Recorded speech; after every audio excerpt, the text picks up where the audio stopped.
A very good morning, students. As you all know that we were reading chapter number 5 of history. The name of chapter is 1857, India's first freedom struggle. In this chapter, we have read many topics. In last video, we were discussing about spread of uprising, how it was spread. जो uprising है, जो revolt है, वो कैसे spread हुआ, कौन कौन से places में हुआ. So let's start. By the end of June 1857, जून 1857 के एंड में क्या हुआ, the company had lost control of much of Bundelkhand and eastern Rajasthan. Bundelkhand जो हमने पढ़ा ना, झांसी रीजन के पास था जो, उसमें क्या है, कंपनी ने अपना कंट्रोल लॉस्ट कर दिया. और ईस्टर्न राजस्थान में the Bengal army units in the area, उस एरिया की जो बंगाल आर्मी यूनिट थी ना, वो भी रिबल करते हुए कहाँ चली गई, मार्च करते हुए दिल्ली में चली गई और कानपुर में चली गई, मतलब रिवॉल्ट में पार्ट लेने के लिए. अभी सभी जो आर्मीज है कहाँ जा रही थी रिवॉल्ट करने के लिए, दिल्ली जा रही थी, तो कानपुर और दिल्ली चली गई थी. The many princely states that made up his area began warring amongst themselves. It means जो प्रिंसली स्टेट्स थी उन्होंने इस एरिया में मतलब ऐसे रिवॉल्ट स्टार्ट कर दिया था जैसे कि वेरिंग अमंगस्ट में, आपस में वो कैसे जीने मरने का मतलब लास्ट चांस है, मतलब इस तरह से वो रिवॉल्ट के लिए रेडी थी. In September and October 1857 the rani led the successful defence of Jhansi against the invading armies of neighbouring rajas Datia and Orchha. ये प्लेसेस के नाम है दातिया और ओरछा.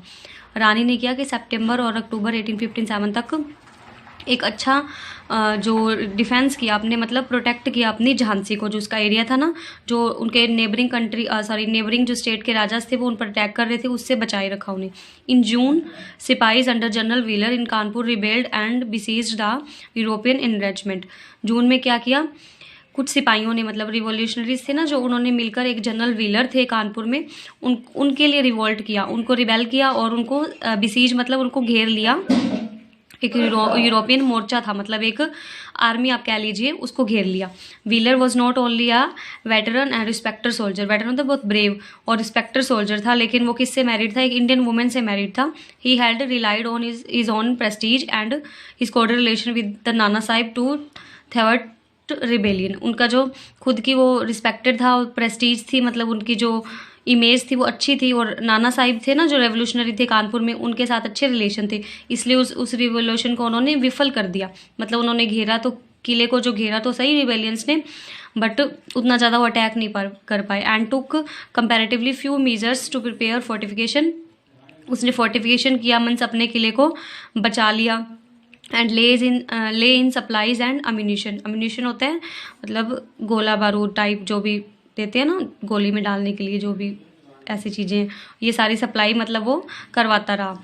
फिर बाद में क्या हुआ, the besieged endured 3 weeks for of the siege of Kanpur. जो उन्होंने घेरा डाला ना, मतलब जो इंडियन जो क्रांतिकारी थे उन्होंने इंग्लिश जो है ना व्हीलर, इनको क्या एक किले में बंद कर दिया. तो ये 3 वीक्स तक उनको बंद रखा. उनके साथ कौन थे, मतलब थोड़ा सा पानी था, थोड़ा सा खाना था, और वो बहुत ज़्यादा सफरिंग फेस कर रहे थे. उनके साथ मैन थे, वुमेन थे, ऑर्डिनरी बच्चे भी थे, मतलब यूरोपियंस थे. On June 25th, Nana Sahib made an offer to save passage to Allahabad. Nana Sahib ने एक उनको ऑफर दिया, उसके रिलेशन अच्छे थे ना, तो उनको ऑफर दिया भी हम आपको छोड़ देंगे, आप इलाहाबाद के रास्ते से जाते हुए आपको छोड़ सकते हैं. विद बेयरली 3 days, 3 दिन का फूड बचा था. Remaining the British agreed provided they could keep their small arms and the evacuation should take place in daylight on the morning of the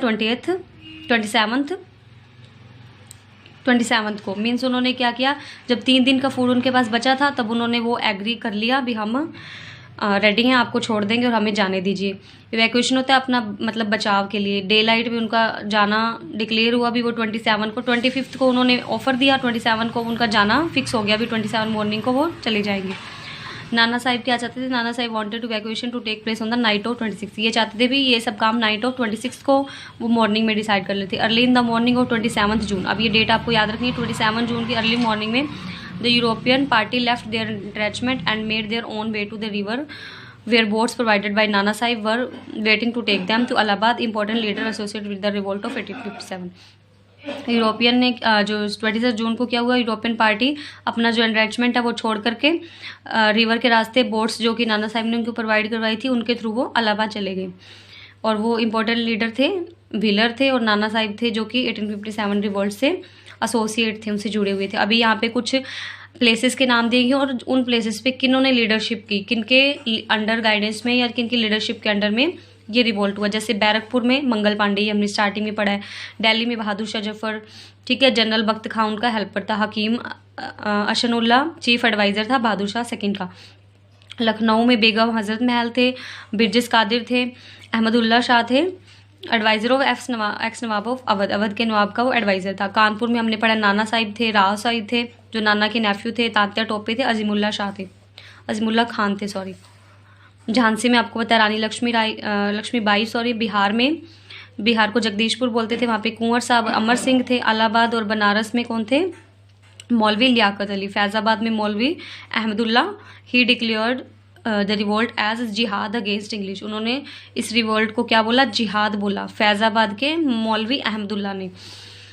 Farrukhabad में तुफजल हसन खान थे। बिंजापुर में सॉरी बिजनौर में sorry it was my mistake, Bijnor में मोहम्मद खान थे। मुरादाबाद में अब्दुल अली खान थे।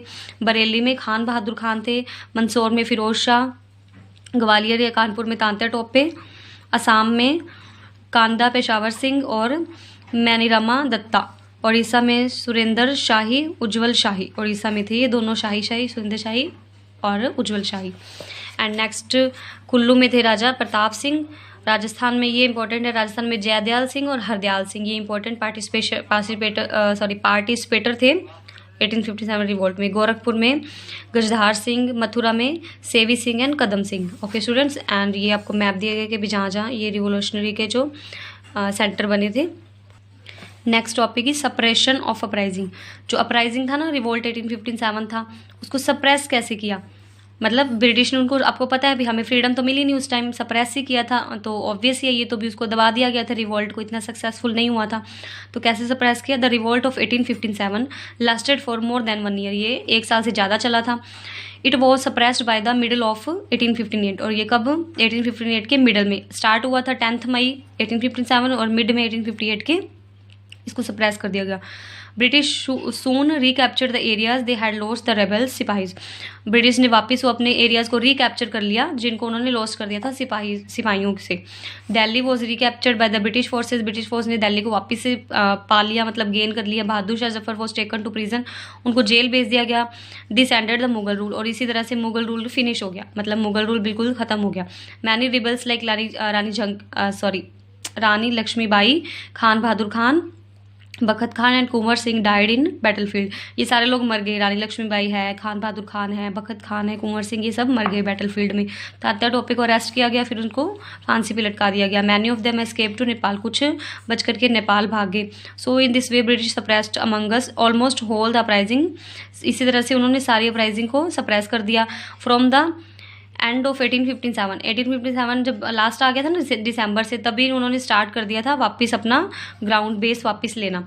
जुलाई 8 को 1858 में जब 14 मंथ्स हो गए थे आउटब्रेक को, मेरठ में एक शांति मतलब वापस आ गई। कैनिंग ने उसको वापस पीसफुल एरिया बना दिया। लखनऊ में क्या हुआ?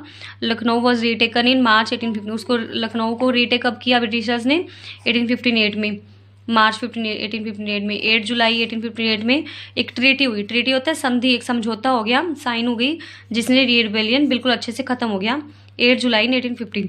और द लास्ट रेबेल्स डिफीटेड, सबसे लास्ट में कहाँ हराया रेबेलियंस को? ग्वालियर में 20 जून। अभी 10 मई को स्टार्ट हुआ, 20 जून 58 को फिनिश हो गया। ये आपको पिक्चर्स दी गई है तात्या टोपे, ये बहादुर शाह जफर के बारे में कुछ ये डिटेल्स हैं, आप पढ़ लीजिएगा। Next topic is failure of uprising. अब ये फेल क्यों हो गया? अगर वो इतना अच्छा रिवोल्ट कर रहे थे, सभी लोग मिले हुए थे, तो इसका रीज़न क्या रहा? अभी ये फेल कैसे हो गए? The revolt of 1815 was the first challenge that British had to face in India, ये फर्स्ट चैलेंज था जो ब्रिटिशर्स को फेस करना पड़ा, इससे पहले कभी कोई चैलेंज नहीं किया गया। Although being splitted and large scale uprising, it fail due to many reason. Although ये कहाँ पे फैला था? लार्ज स्केल पे फैला था, लेकिन फिर भी ये बहुत सारे रीज़न थे जो ये फेल हो गया। The sipahis lacked a common ideal before them as everyone fought in different parts of the country for their own reasons, क्योंकि यहाँ पे कॉमन आइडियल नहीं था, उनके पास कोई भी रीज़न नहीं था कॉमन, सभी अपने अपने पार्ट में उन्होंने लड़ाई की और उनके अपने खुद के रीज़न थे, पर्सनल रीज़न थे। The sipahis in Delhi fought for recover the glory of Mughals, Delhi के जो सिपाही थे वो किस लिए लड़ रहे थे? भी मुगल्स की जो ग्लोरी है वो वापस मिल जाए। ग्वालियर और कानपुर में नाना साहब पेशवा और उसकी ग्लोरी के लिए लड़े। रानी लक्ष्मीबाई अपनी झांसी है जो अपना एरिया उसके लिए लड़ी। और हिंदू मुस्लिम ऑर्थोडॉक्स थे वो अपने लिए लड़े, और कंसर्न विद देयर और रिलीजन, ये सारे लोग अपने रिलीजन के लिए लड़ रहे थे। Although the revolt was Fairlie wide spread, revolt अच्छे से वाइड स्प्रेड तो हुआ, but large part of the country remain unaffected by it, मतलब बड़ा पार्ट था जो जिस पे कोई इफेक्ट नहीं था, नाम भी नहीं था इस रेवोल्यूशन का। The revolt was mainly confined to the Doab region, ये मेन दोआब रीजन में था। Sindh, Rajputana, Kashmir, most part of Punjab and southern provinces did not take part in. अब किन्होंने पार्ट नहीं लिया? सिंध ने नहीं लिया, राजपूताना, कश्मीर है, पंजाब का जो एरिया है, साउदर्न प्रोविंसेस है, इन्होंने पार्ट नहीं लिया। The rebels lacked an effective leader, उनका कोई इफेक्टिव लीडर भी नहीं था। बहादुर शाह जफर कहने को लीडर थे, बट उनको फोर्सफुली लीडर बनाया गया था, वो बनना नहीं चाहते थे, बट उनको एज अ दिल्ली पे वो रूल कर रहे थे, दैट्स वाई उनको एज अ लीडर चुन लिया गया। Next is Nana Saheb, Tatya Tope and Rani Lakshmibai were brave leaders. ये जो सारे ब्रेव लीडर्स थे, नो डाउट, इनका कोई डाउट नहीं है, but they could not offer effective leadership to the movement as a whole as they all fought to liberate their own territories only, क्योंकि ये इफेक्टिव लीडरशिप नहीं कर पाए एज अ होल, मतलब रेवोल्यूशन को उन्होंने एज अ होल लीडरशिप नहीं दी, वो अपनी टेरिटरी के लिए लड़ रहे थे, अपने पर्सनल एरियाज के लिए, पर्सनल रीजन के लिए लड़ रहे थे। The rebels lacked resources in terms of man and money, जो रेबल्स थे उनके पास रिसोर्सेज भी कम थे, एक तो मैन भी बहुत कम थे उनके पास, मतलब मैन मैटर में और मनी मैटर में भी वो लैक कर रहे थे।